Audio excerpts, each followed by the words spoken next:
వికారాబాద్ జిల్లా పరిగిలో బీజేపీ ప్రజా ఆశీర్వాద యాత్ర జరుగుతుంది. ఈ యాత్రలో భాగంగా చేవెళ్ల బీజేపీ ఎంపీ అభ్యర్థి కొండా విశ్వేశ్వర్ రెడ్డి, పరిగి అసెంబ్లీ ఇన్ఛార్జ్ బురేటి కిరణ్ శరత్ రెడ్డి పాల్గొన్నారు. ఇంటింటికి కేంద్ర ప్రభుత్వ పథకాలను కొండా విశ్వేశ్వర్ రెడ్డి ప్రజలకు వివరించారు.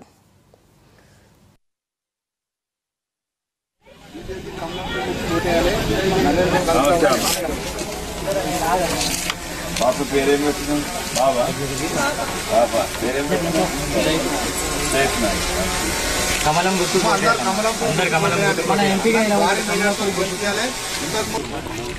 దినము ప్రజా ఆశీర్వాద యాత్ర 14 రోజుల యాత్ర. ఇది నేను కేవలము ప్రజలతో కలిసేందుకు, వాళ్ళ ఆశీర్వాదం తీసుకుంటందుకే వచ్చిన. ఎందుకంటే ప్రజలకు అందరికీ అర్థమైంది మోడీ ఎవరో, మోడీ ఏం చేసి. ఇంతకు ముందు మోడీ ఎవరని తెలిసినా కూడా ఏం చేసినా తెలియకపోయేది. అన్ని కూడా పాత ప్రభుత్వం, అంటే ఇక్కడ ఉన్న టిఆర్ఎస్ ప్రభుత్వం, కేసీరావు వాళ్ళ కుటుంబమే చేసింది అనుకున్నారు. కానీ ఇప్పుడు ప్రతి ఒక్కరికి నలుమూలగా ఈయన ఫోటోస్ ఇప్పటికి ఈయన ఎవరయ్యా అంటే ఆయన బిఎంహెచ్ ఆయన కాదా, ఆయన పేరు ఏంటంటే మోడీ అంట. ఇన్నేళ్లు కేసీఆర్ కాదు బిఎంహెచ్, మోడీయే బిఎంహెచ్ అయినా. ఇన్నేళ్లు మద్దతు ధర ఇచ్చిన, లేకుంటే ఫర్టిలైజర్ సబ్సిడీ ఇచ్చిన ఆ ఫండ్ మోడీయే.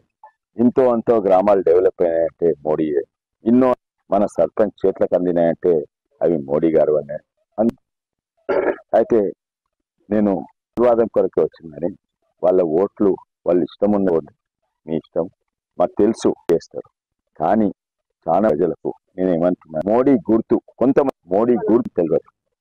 మోడీ పువ్వు గుర్తు, మోడీ గుర్తు పువ్వు గుర్తు గది వాళ్ళకి చెప్పండి, తర్వాత పంపించండి. నిన్నట్టున్నది బీజేపీ బలం ఏందే. ఎందుకంటే